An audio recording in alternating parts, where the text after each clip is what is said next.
قال الله عز وجل فسبح بحمد ربك وكن من الساجدين واعبد ربك حتى يأتيك اليقين۔ اللہ تعالیٰ کی تسبیح بیان کر اور سجدہ کرنے والوں میں ہو جا اور اپنے رب کی عبادت کرتے رہو یہاں تک کہ تمہیں موت آ جائے۔ یہ اللہ تبارک و تعالیٰ کا حکم ہے اپنے پیارے حبیب محمد صلی اللہ علیہ وسلم کے لیے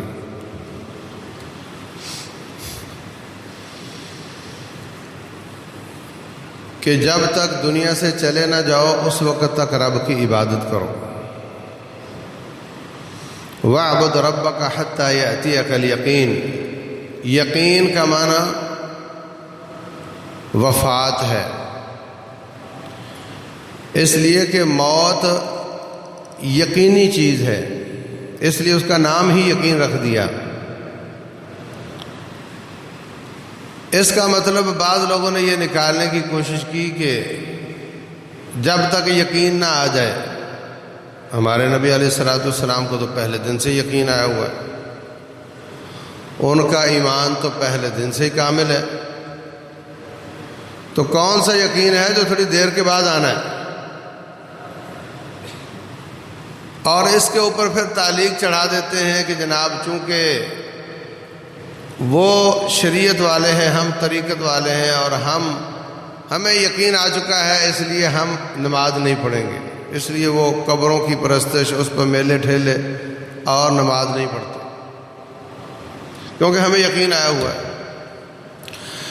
اور رسول اللہ صلی اللہ علیہ وسلم آخری بیماری میں ہیں اور ٹانگوں پر فالج ہو چکا ہے اور آپ چل نہیں سکتے، ہوش بھی ختم ہے، کبھی ہوش آتی ہے کبھی بے ہوشی آتی ہے، تھوڑی ہوش سنبھلی، حضرت فضل بن عباس کو اور حضرت علی رضی اللہ تعالیٰ عنہ کو بلایا، ان دونوں کے کندھوں پر ہاتھ رکھ کر آپ نماز پڑھانے کے لیے جا رہے ہیں، وَرِجْلَاهُ تَخُطَّانِ عَلَى الْأَرْضِ، اور آپ کی ٹانگیں زمین پر لکیر بناتی ہوئی جا رہے ہیں، آخری دم تک رب کی عبادت کرنی ہے۔ تو میرے عزیز بھائیوں، آخری دم تک رب کی عبادت کرنی ہے۔ یہ زندگی کسی وقت ختم ہو جانے والی ہے، اس کا ہر گھنٹہ ہر منٹ زندگی ہے اور وہ موت بھی ہو سکتی ہے۔ تو اس لیے ہمیں حکم یہ دیا گیا ہے کہ ہماری موت طاعت پر آئے، فرما برداری پر آئے۔ جب ہر گھنٹہ اور ہر منٹ موت کا منٹ ہو سکتا ہے تو پھر ہر گھنٹہ اور منٹ اللہ کی نافرمانی کا ہوگا، تو پھر موت نافرمانی پر آئے گی، اور اگر وہ فرما برداری والا ہوا تو موت اسلام پر، ایمان پر، طاعت پر آئے گی، اور اعمال کا دار و مدار خاتمے پر ہوتا ہے۔ رسول اللہ صلی اللہ علیہ وسلم فرماتے ہیں انما الاعمال بالخواتیم، اعمال کا دار و مدار خاتمے پر ہے۔ تو چونکہ پیچھے جتنی چاہے نیکیاں کرتا آیا ہو، موت کے وقت نافرمان ہوا تو پچھلے اعمال ضائع ہو جائیں گے، اور اگر پیچھے جتنی بھی نافرمانیاں کرتا آیا ہے، موت کے وقت فرما بردار ہے، اللہ تعالیٰ گناہ معاف کر دے گا۔ اعمال کا دار و مدار خاتمے پر ہے، اور خاتمہ کسی لمحے ہو سکتا ہے، اس لیے ہمارے پاس نافرمانی کا کوئی ٹائم نہیں، ہمارے پاس گناہ کے لیے کوئی ٹائم نہیں، ہمارے پاس صرف نیکی کا ٹائم ہے۔ اور کبھی گناہ ہو جاتا ہے تو فوراً توبہ کرے، وقت ضائع نہ کرے۔ انما التوبۃ علی اللہ للذین یعملون السوء بجہالہ، اللہ تعالیٰ توبہ ان کی قبول فرماتا ہے جو انجانے میں گناہ کر بیٹھتے ہیں ثم یتوبون من قریب، پھر قریبی وقت میں فوراً واپس آ جاتے ہیں۔ وَلَيْسَتِ التَّوْبَةُ لِلَّذِينَ يَعْمَلُونَ السَّيِّئَاتِ، ان لوگوں کی توبہ نہیں جو گناہوں پر گناہ چڑھاتے چلے جاتے ہیں۔ حَتَّى إِذَا حَضَرَ أَحَدَهُمُ الْمَوْتُ، جب ان کی موت آ کر حاضر ہو جاتی ہے، قَالَ إِنِّي تُبْتُ الْآنَ، موت کو دیکھ کر توبہ کرتا ہے، ایسے شخص کی توبہ قبول نہیں ہوتی۔ اور موت کو دیکھنے کا وقت کسی وقت بھی ہو سکتا ہے۔ یہ زمین پھٹ کر موت کا سبب بن سکتی ہے، یہ چھت گر کر موت کا سبب بن سکتی ہے۔ ہمارے اندر دل دھڑکتا ہے تو ہم زندہ ہیں، زیادہ دھڑکے تو یہ موت کا سبب بن جاتا ہے۔ موت آئی کہ آئی، اس لیے فرمایا یا ایھا الذین آمنوا اتقوا اللہ، اے ایمان والو اللہ سے ڈر جاؤ، حق کا تقاتے ہی، جتنا اس سے ڈرنے کا حق بنتا ہے۔ والد سے ڈرنے کا کتنا حق بنتا ہے، ٹیچر سے ڈرنے کا کتنا حق بنتا ہے، تھانے دار سے ڈرنے کا کتنا حق بنتا ہے، اور رب ذوالجلال سے ڈرنے کا کتنا حق بنتا ہے، اس حساب سے اللہ تعالیٰ سے ڈرو۔ وَلَا تَمُوتُنَّ إِلَّا وَأَنْتُمْ مُسْلِمُونَ، مرنا نہیں مگر فرما برداری کی حالت میں، طاعت اور فرما برداری کی حالت میں مرنا ہے، اور مرنے کا پتہ نہیں، اس لیے ہر وقت اللہ کی فرما برداری میں رہو۔ رسول اللہ صلی اللہ علیہ وسلم فرماتے ہیں ان احدکم لیعمل بعمل اہل النار 60 سنہ، تم میں سے کوئی شخص جہنمیوں والے کام کرتا ہے، 60 سال لگ جاتے ہیں، 60 سال گناہ کرتا رہتا ہے۔ فیسبق علیہ الکتاب، اللہ نے اس کے لیے جنت لکھی ہوئی ہے، اللہ تبارک و تعالیٰ اس کو ہدایت کی توفیق دے دیتا ہے۔ کسی کے طالب علم کے خلوص کی نکلی ہوئی آواز اس کے دل کو اپیل کر جاتی ہے، وہ توبہ طائب ہو جاتا ہے۔ فرمایا طائب ہو گیا، پھر وہ نیک کام کرنے لگ گیا، گناہوں سے توبہ کر لی، پھر اس کی موت آ گئی، 60 سال کے گناہ اللہ معاف کر کے اس کو جنتوں کا وارث بنا دیتا ہے۔ اور اس کے برعکس ان احدکم لیعمل بعمل اہل الجنت 60 سنہ، تم میں سے کوئی شخص جنتیوں والے کام کرتا ہے لوگوں کی نظروں میں، یہ لفظ ہے حدیث کے، فیما یری الناس، لوگوں کی نظروں میں وہ جنتیوں والے کام کرتا ہے، پھر اللہ کا لکھا سچا ہو جاتا ہے، وہ موسمی نکلتا ہے، 60 سال نیکیاں کر کے بھی موسمی نکلتا ہے، وقتی نکلتا ہے، دوام نہیں اس کے پاس،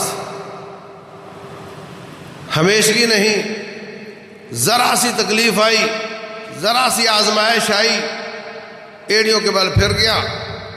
جب تک سب چیز اچھی ہے، بھینسوں نے بھی بچیاں دی ہوئی ہیں، اور بیوی کی بھی اچھی اولاد ہے، اور بچے بھی اچھا کماتے ہیں، اس کی بھی اچھی تنخواہ ہے، کوئی پریشانی نہیں، تو یہ بڑا نیک ہے، بڑا پاک ہے، سب کچھ ہے۔ تکلیف آ گئی، وَمِنَ النَّاسِ مَن يَعْبُدُ اللَّهَ عَلَى حَرْفٍ، کچھ لوگ اللہ کی عبادت کنارے پر بیٹھ کر کرتے ہیں۔ ان اصابہ خیر اطمأن بہ، اگر ہر چیز اچھی ہو تو بڑا نمازی، بڑا حاجی، بڑا غازی۔ وَإِنْ أَصَابَتْهُ فِتْنَةٌ، اگر آزمائش آ جائے، انقلب علی وجہہ، چہرے کے بل پھر جاتا ہے، خسرت دنیا والآخرہ، دنیا بھی گئی، آخرت بھی تباہ ہو جاتی ہے۔ ذالک هو الخسران المبین، یہ بدترین قسم کی ناکامی۔ تو فرمایا 60 سال نیکیاں کرنے کے بعد وہ باغی ہو جاتا ہے، نافرمان ہو جاتا ہے، دو مرض آتے ہیں، 2 بیماریاں آتی ہیں، ایک شہوات کی اور ایک شبہات کی۔ کوئی نہ کوئی لالچ آ گیا، دین چھوڑ بیٹھا، یا کوئی شبہ آ گیا، ایسا دماغ میں کسی نے شبہ بٹھا دیا، دین چھوڑ بیٹھا۔ اور تیسرا شامل کر لو آزمائش آ گئی، صبر نہیں کر سکا، اس لیے چھوڑ گیا۔ باہر صورتوں پہ چھوڑ دیتا ہے، پھر رب کا باغی ہو جاتا ہے، نافرمان ہو جاتا ہے، اس حالت میں اس کی موت آ جاتی ہے، فرمایا 60 سال کی نیکیاں ضائع ہو جاتی ہیں اور وہ آگ میں چلا جاتا ہے۔ انما الاعمال بالخواتیم، اعمال کا دار و مدار خاتمے پر ہے۔ ہمارے دنیا میں بھی ایسے ہی چلتا ہے، اس کو زیادتی نہ سمجھنا۔ کسی سول محکمے میں، کسی فوجی محکمے میں، کسی پرائیویٹ فرم میں ایک آدمی 15 سال سے ملازمت کر رہا ہے، بڑا اچھا جا رہا ہے، وقت پر آتا، پورے کام کرتا ہے، کوئی حرام پائی نہیں کرتا، کوئی رشوت نہیں لیتا، کوئی کمیشن نہیں لیتا، نہ کام چوری کرتا ہے، نہ اقربا پروری کرتا ہے۔ آپ کی فائلوں میں، بڑے افسر کی فائلوں میں وہ بڑا اچھا ہے، فائل آتی ہے، اس کی ترقی کا وقت ہو گیا، وہ جلدی سائن کر کے اس کو ترقی دیتے چلے جا رہے ہیں۔ بندہ بڑا اچھا ہے، جو کام دیا وہ اس نے کیا، لیکن اگر وہ 15 سال کے بعد، 20 سال کے بعد نافرمان ہو جائے اور باغی ہو جائے، اور جو خوبیاں تھیں وہ ساری ختم کر کے اس کی جگہ پہ اپنے گناہ لے آئے، پھر اس کی فائل اگر آفیسر کے پاس جاتی ہے کہ اس کو ترقی دینی ہے تو وہ ترقی دے گا؟ اگر وہ یہ کہتا ہے کہ آج 6 مہینے کا میرا ریکارڈ مت دیکھو، میرا پچھلے 20 سال کا ریکارڈ دیکھو کتنا اچھا تھا، وہ کہیں کہ جب تیرا ریکارڈ اچھا تھا تو ہم ترقی بھی دیتے رہے، اب تیرا ریکارڈ اچھا نہیں، اب نہیں دیں گے۔ سیدھی سی بات ہے۔ 20 سال کا ریکارڈ نہیں دیکھیں گے، آج اب جب ہمارے پاس فائل پہنچی ہے تو اس وقت تیری کیا کیفیت ہے، ہم وہ دیکھیں گے۔ تاجر تجارت کرتا ہے، اس کا بھی یہی حال ہوتا ہے۔ آپ کسی کو 20 لاکھ روپیہ دے کر کہو آپ کاروبار کرو، وہ شو کر رہا ہے، تیسرے مہینے 20 کا 25 ہو گیا، چھٹے مہینے 25 کا 30 ہو گیا، بڑا نفع ہو رہا ہے۔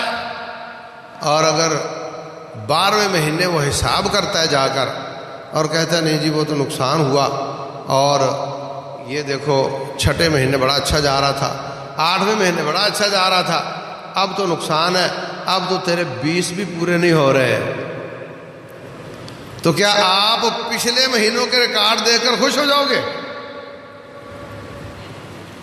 آپ کہو گے اس وقت بتاؤ مجھے کیا دیتے ہو، میں کیا کروں تیرے کاغذوں کو، مجھے تو بتاؤ کہ اب مجھے کیا دیتے ہو۔ تو دنیا بھی اب کی بات کرتی ہے، رب رحمان بھی اب کی بات کرتا ہے کہ جب میرا فرشتہ تیری روح نکالنے آئے اس وقت تیری کیا کیفیت ہے۔ آپ کہو بتاؤ پچھلے رمضان میں میں کتنا نیک تھا، میں راتوں کا قیام اور دن کے روزے رکھتا تھا، قرآن کی تلاوت کرتا تھا، 3 دنوں میں قرآن ختم کر لیتا تھا، ذکر اذکار کرتا تھا، پیسہ صدقہ بہت زیادہ کرتا تھا۔ وہ میرے رمضان کا ریکارڈ دیکھو، اب جب تم مجھے پکڑ کر لائے ہو اس وقت کا ریکارڈ نہ دیکھو۔ تو پھر اللہ تبارک و تعالیٰ تو یہی فرماتے ہیں انما الاعمال بالخواتیم، جب ہم نے آپ کو پکڑنا ہے اس وقت کی حالت کو دیکھنا ہے، پچھلے سال تو کیسا تھا اس کا کوئی اعتبار نہیں۔ اس لیے لوگ پوچھتے ہیں کہ کیا رمضان میں مر جانے سے کوئی ریلیکسیشن ملتی ہے، کوئی ریلیف ملتا ہے قبر میں؟ میں کہتا ہوں ایسی کوئی روایت نہیں کہ رمضان میں مرنے والے کو کوئی رمضان کی وجہ سے ریلیف ملتا ہو، لیکن ایک بات تو ضرور ہے کہ رمضان میں اکثر لوگ نیک ہوتے ہیں اور اس کا خاتمہ نیکی پر ہوا ہوگا، اس لیے اس کو فائدہ ہو جائے گا۔ اللہ اکبر۔ رسول اللہ صلی اللہ علیہ وسلم فرماتے ہیں احب الاعمال الی اللہ ما دوم علیہ وان قل، ایک روایت میں ہے احب الاعمال الی اللہ ادومها وان قل، ہم وہ کام کریں جو اللہ کو پسند ہو تو اللہ راضی ہو جائے گا، رب ذوالجلال کا دربار لگا ہوگا، وہ جج ہے، وہ مالک یوم الدین ہے، اس کے سامنے سب کو پیش ہونا ہے۔ وَكُلُّهُمْ آتِيهِ يَوْمَ الْقِيَامَةِ فَرْدًا، سب کو اکیلے اکیلے پیش ہونا ہے۔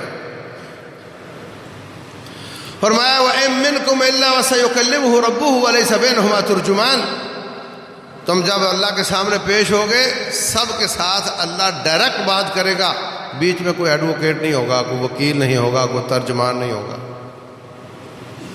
اس وقت اگر آپ کے اعمال اللہ کو پسند آ گئے تو آپ کامیاب ہو جاؤ گے، اگر آپ کے اعمال رب کو پسند نہ آئے ناکام ہو جاؤ گے اور واپسی کا دروازہ بند ہوگا۔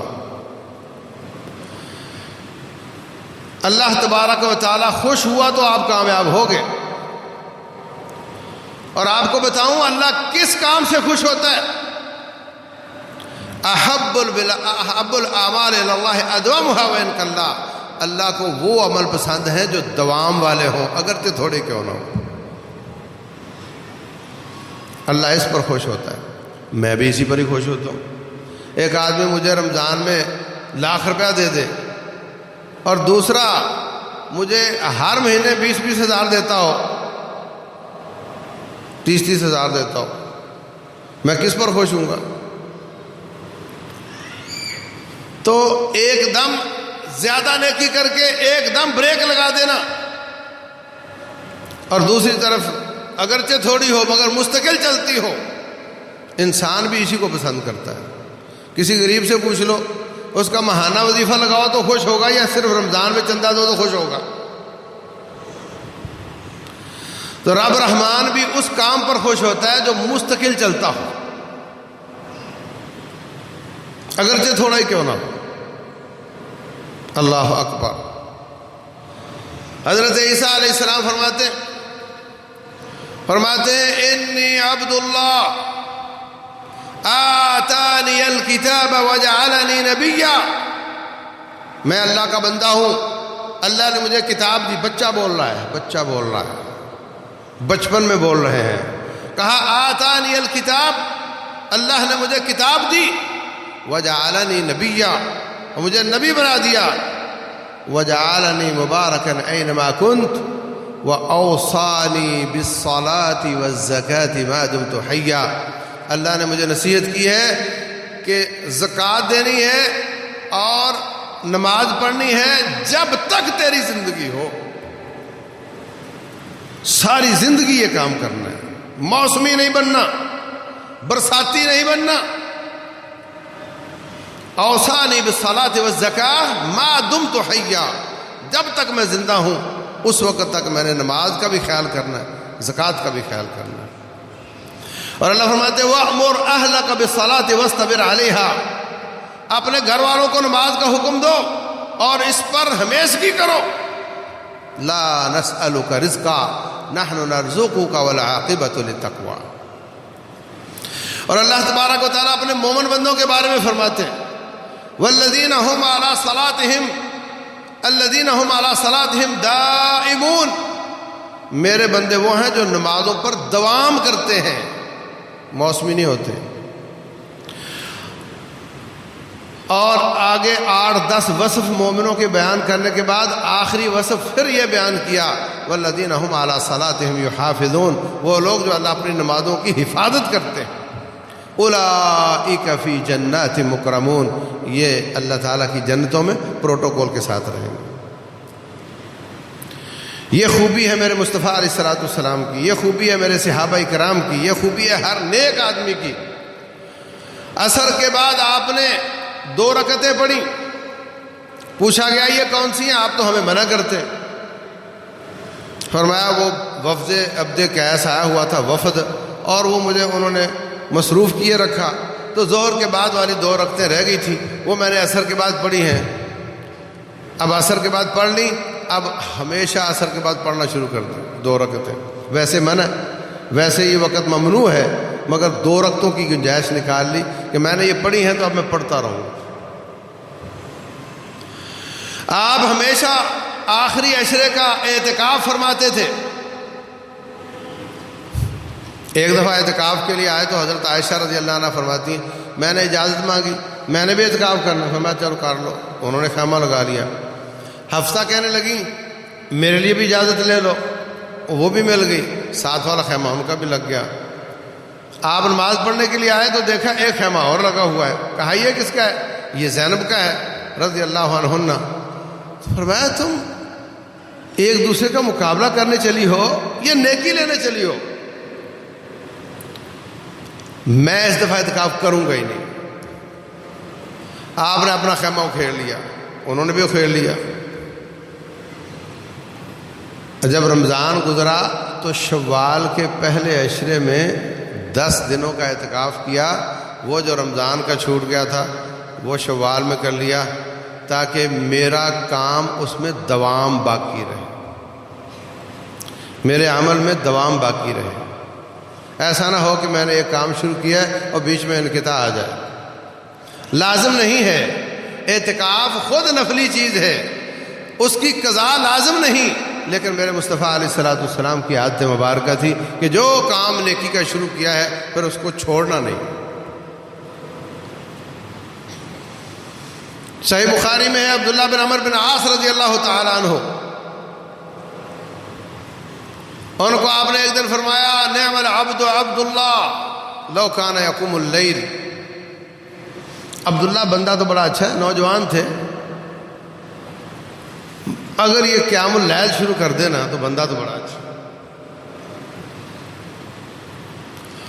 ہاں یہ بات شاید کسی حضرت عبداللہ بن عباس کے لیے کہی تھی، لیکن یہ بات عبداللہ بن عمر کو کہی کہ فرمایا عبداللہ لا تکن مثل فلان، فلاں شخص کی طرح مت ہو جانا، وہ قیام اللیل کر رہا تھا پھر اس نے چھوڑ دیا تھا، چھوڑنا نہیں۔ تو حضرت عبداللہ بن عمر بن عاص اتنے پختہ ہوئے، روزانہ عشاء سے لے کر فجر تک قیام اللیل کرتے تھے اور پورا قرآن پڑھ جاتے تھے، اور ہر روز روزہ رکھتے تھے، کبھی چھٹی نہیں کرتے تھے۔ پھر دوبارہ بلا لیا ان کو، عبداللہ مجھے پتہ چلا کہ آپ ایسے کر رہے ہو۔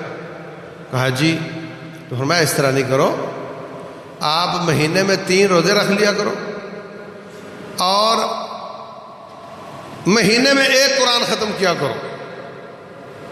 کہنے لگے جی طاقت میرے افضل کی ہے، اس سے زیادہ افضل کر سکتا ہوں میں۔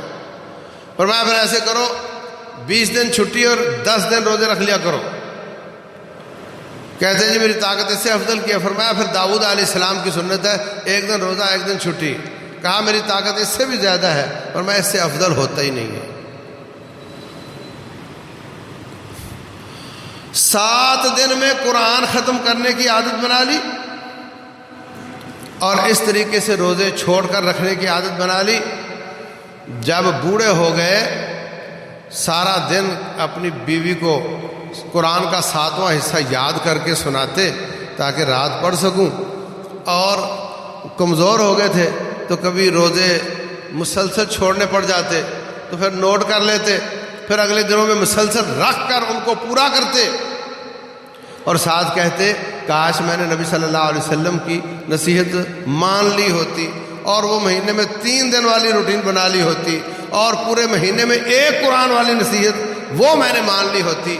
میں یہ سمجھتا ہوں کہ اب بابا جی اب آپ کر لو، اس وقت آپ جوان تھے، اب آپ بوڑھے ہو گئے ہیں، اب آپ نبی کی نصیحت پر آ جاؤ صلی اللہ علیہ وسلم۔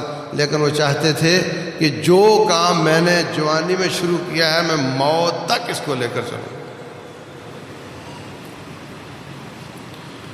میں نہیں چاہتا کہ میری روٹین غلط ہو، اپنے اوپر جبر کر کے برداشت کر کے اپنی وہ روٹین پوری کرتے تھے جو انہوں نے شروع کی تھی۔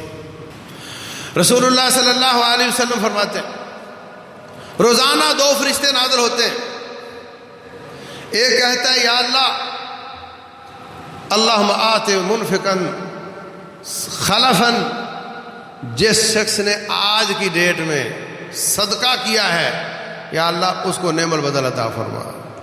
فرشتے نازل ہوتے ہیں اللہ کے حکم پر، وہ تیرے لیے دعائیں کرتے ہیں یا اللہ جس نے آج صدقہ کیا ہے اس کو نعم البدل عطا کر۔ دوسرا فرشتہ کہتا ہے یا اللہ آج جس نے کنجوسی کی ہے اس کا اتنا مال ضائع کر دے۔ آتے ممسکن تلفن، جس نے صدقہ نہیں کیا اس کا مال ضائع کر دے، یہ روزانہ کی بیس پر ہوتا ہے۔ اور اس بد دعا سے کیسے بچا جا سکتا ہے اور اس دعا کا حقدار کیسے بنا جا سکتا ہے کہ ہم دوام کے ساتھ صدقہ کریں، اگرچہ تھوڑا ہی کیوں نہ ہو۔ میں کہتا ہوں اپنے گھر میں ایک باکس رکھ لو، اگر آپ کے 4 بچے ہیں تو سمجھو میرے 5 ہیں، جتنا خرچہ ایک بچے کو دیتے ہو اتنا اس میں ڈال دیا کرو، روزانہ کی بنیاد پر۔ آپ فرشتے کی بد دعا سے بھی بچ جاؤ گے، دوسرے فرشتے کی دعا کے بھی حقدار بن جاؤ گے۔ اللہ اکبر۔ تو میرے عزیز بھائیوں، یہی حالت تھی تمام صحابہ کرام کی، اور یہی کیفیت تھی تمام نیک لوگوں کی کہ وہ جو کام شروع کر دیتے اس پر پھر وہ ہمیشگی کرنے کی کوشش کرتے تھے۔ حضرت مصطح بن اثاثہ رضی اللہ تعالیٰ عنہ، یہ ان 3 لوگوں میں سے تھے، 4 لوگوں میں سے جنہوں نے حضرت عائشہ رضی اللہ عنہ پر جو الزام لگا تھا اس کو خالی آگے نقل کر دیا تھا۔ یہ ہماری بڑی سستی ہے، پتہ چلا فلاں کی بچی کا فلاں کے بچے کا یہ معاملہ ہے، پتہ چلا، نہ دیکھا ہے، نہ گواہ ہے، نہ کوئی مسئلہ ہے، بس بات چھوڑ دینی ہے۔ یہ غلط عادت ہے، اس پر 80 کوڑے لگنے چاہیے۔ حضرت مصطح ان کا وظیفہ لگایا ہوا تھا حضرت ابوبکر صدیق رضی اللہ تعالیٰ عنہ، غریب آدمی تھے۔ تو جب دیکھا کہ میری بیٹی پر اس نے بھی بات کی ہے، 80 کوڑے تو رب نے لگوا دیے ان کو، حضرت ابوبکر صدیق رضی اللہ تعالیٰ عنہ نے اس کا وظیفہ بند کر دیا۔ میں تیرا وظیفہ لگاؤں اور تو میری عزت پہ ہاتھ کھیلے، کوئی وظیفہ نہیں ملے گا۔ دوام کے ساتھ نیکی چل رہی تھی، ختم کر دی، میرے اللہ کو پسند نہیں آئی، میرے اللہ کو پسند نہیں آئی۔ فرمایا وَلَا يَأْتَلِ أُولُو الْفَضْلِ مِنْكُمْ وَالسَّعَةِ، جن کو اللہ نے فضل اور وسعت دی ہے وہ قسمیں نہ اٹھائیں کہ میں فلاں کا وظیفہ بند کروں گا۔ الا تحبون ان یغفر اللہ لکم، تم پسند نہیں کرتے کہ اللہ تمہیں معاف کر دے؟ اگر تم یہ پسند کرتے ہو کہ اللہ تمہیں معاف کر دے، تم ان کو معاف کر کے وظیفہ جاری کر دو۔ ابو بکر صدیق رضی اللہ تعالیٰ عنہ رو رہے، یا اللہ ہم پسند کرتے ہیں کہ آپ ہمیں معاف کر دیں، آج کے بعد اس کا وظیفہ دوبارہ جاری ہو جائے گا۔ تو اللہ تبارک و تعالیٰ بھی چاہتا ہے کہ دوام ہو، نیکی منقطع نہ ہو، بلکہ حق تو یہ ہے کہ ہم دنیا سے چلے جائیں، ہمارا نیکی کا دوام پھر بھی قائم رہے، نیکی نہ رکے۔ اس کے لیے صدقہ جاریہ کرنا، کوئی مسجد بنوا دینا، مسجد میں تعاون ایسا کہ جو مستقل چلتا رہے، کوئی کنواں کھدوا دینا، تھوڑے پیسے ہوں تو طالب علموں کو کتابیں لے دو، قرآن مسجد میں رکھ دو، کافی دیر تک چلتے رہیں گے۔ دنیا سے ہم چلے جائیں، ہماری نیکی باقی ہو، ایسا دوام ہو، ہمیں دوام نہیں، ہماری نیکی کو دوام ہو۔ حق تو یہ ہے۔ اللہ اکبر۔ تو میرے عزیز بھائیوں، اگر ہم چاہتے ہیں کہ رمضان کی نیکیاں ہماری جاری رہیں تو اس کے کچھ طریقے بتا دوں۔ اس میں کوئی شک نہیں کہ رمضان تو ایک بہار ہے نیکیوں کی، جتنی نیکی اس میں ہے وہ سارا سال مینٹین نہیں رہ سکتی، پھر تو رمضان غیر رمضان کا فرق ہی ختم ہو گیا۔ لیکن کم از کم 11 مہینوں کی ایک ایسی روٹین بنا لی جائے کہ جو 11 مہینے مستقل چلتی رہے۔ اس کے لیے بھائیوں، سب سے پہلی بات یہ کہ اللہ تعالیٰ سے دعا مانگو کہ اللہ تعالیٰ ہمیں ثبات عطا فرمائے۔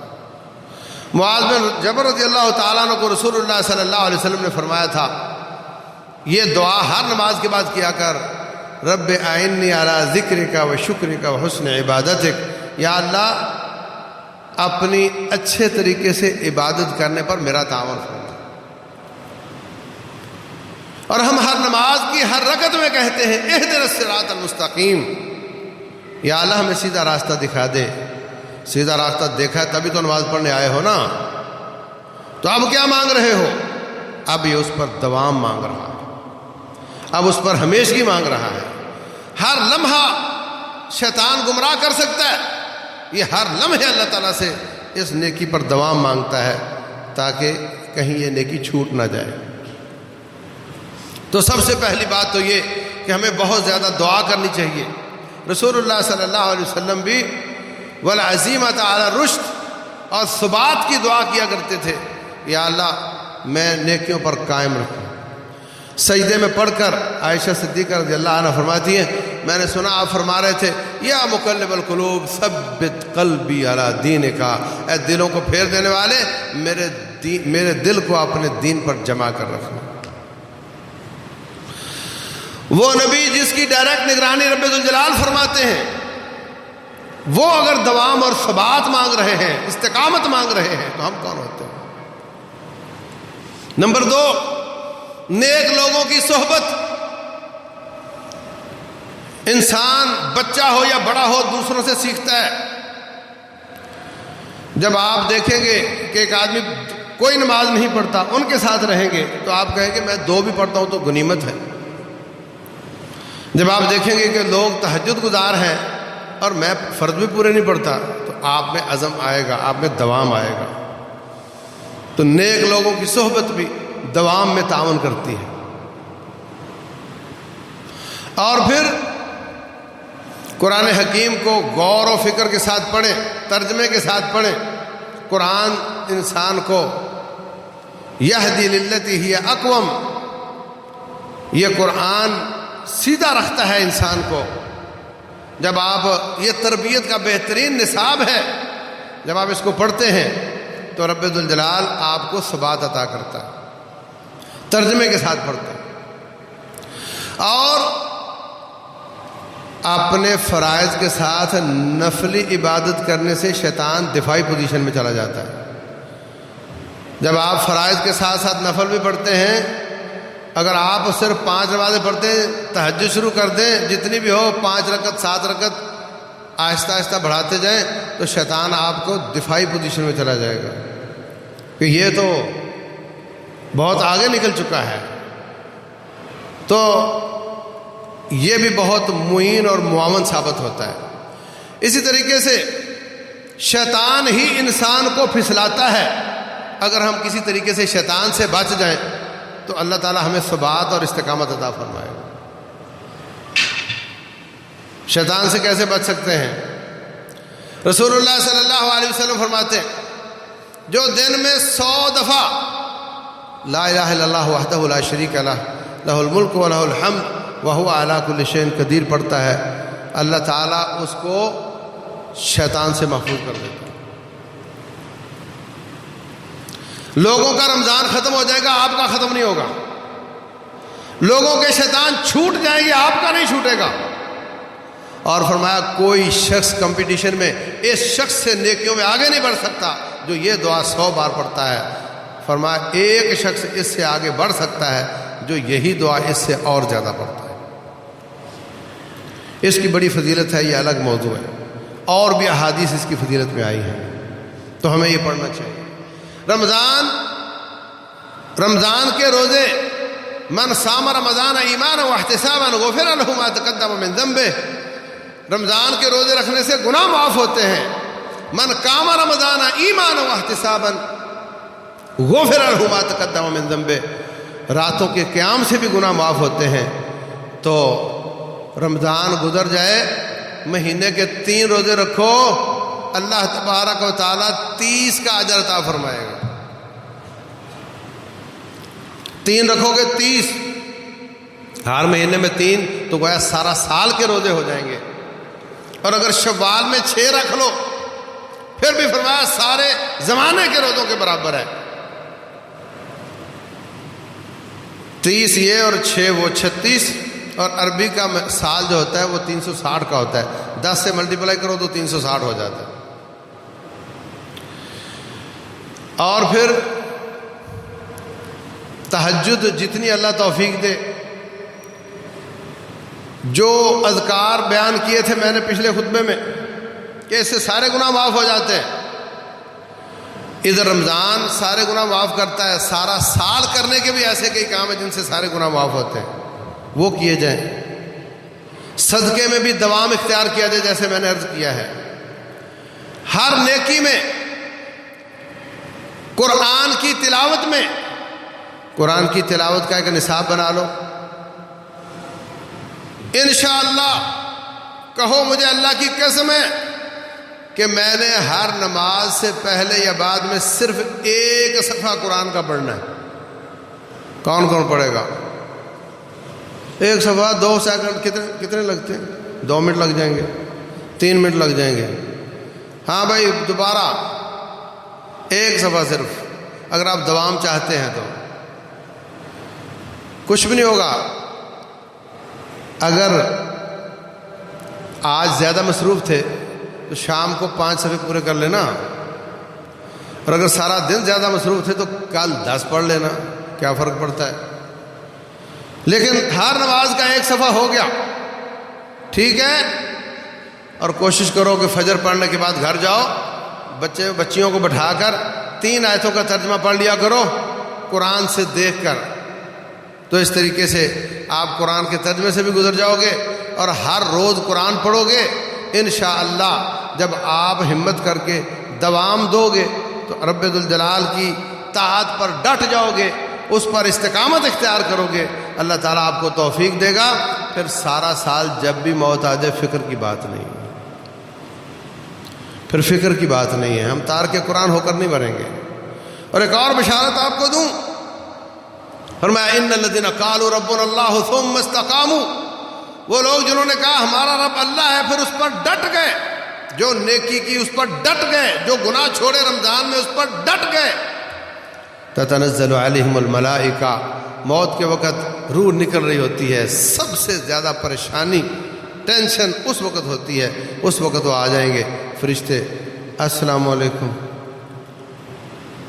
اللہ تخافوا، ڈرنا نہیں ہے، گھبرانا نہیں ہے، یہ روٹین ورک ہے، پریشان نہیں ہونا، وَأَبْشِرُوا بِالْجَنَّةِ، کب مرو گے، کب قبر میں رہو گے، کب اٹھو گے، کب حساب ہوگا، کب پتہ چلے گا، اعمال نامہ کس ہاتھ میں ملا، میں آپ کو ایڈوانس میں بتاتا ہوں، میں اندر کا آدمی ہوں، تو جنتی ہے،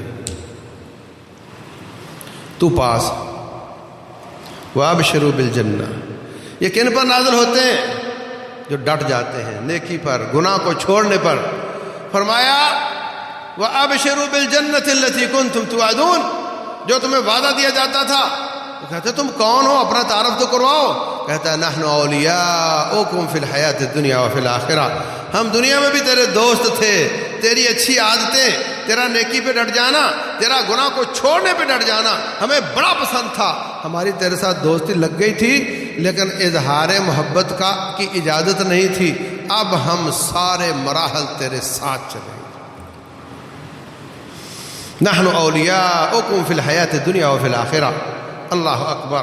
اگر ہم سب یہ چاہتے ہیں تو بھائیو عید کی فجر میں غائب نہیں ہونا، شوال اور شعبان میں فرق کر کے دکھانا ہے، اور اگلے 11 مہینے رب کی طاعت کے ساتھ، پھر اگلا رمضان آئے گا، پھر 11 مہینے کے لیے ٹیکہ مل جائے گا، پھر اگلا رمضان آئے گا۔ اسی طریقے سے ہم گناہوں سے بچتے بچاتے، نیکیاں کرتے کراتے اس جہان سے نکل جائیں گے۔ یہی مقصود ہے، یہی مقصود ہے۔ اللہ تعالیٰ عمل کی توفیق عطا فرمائے۔ وما علینا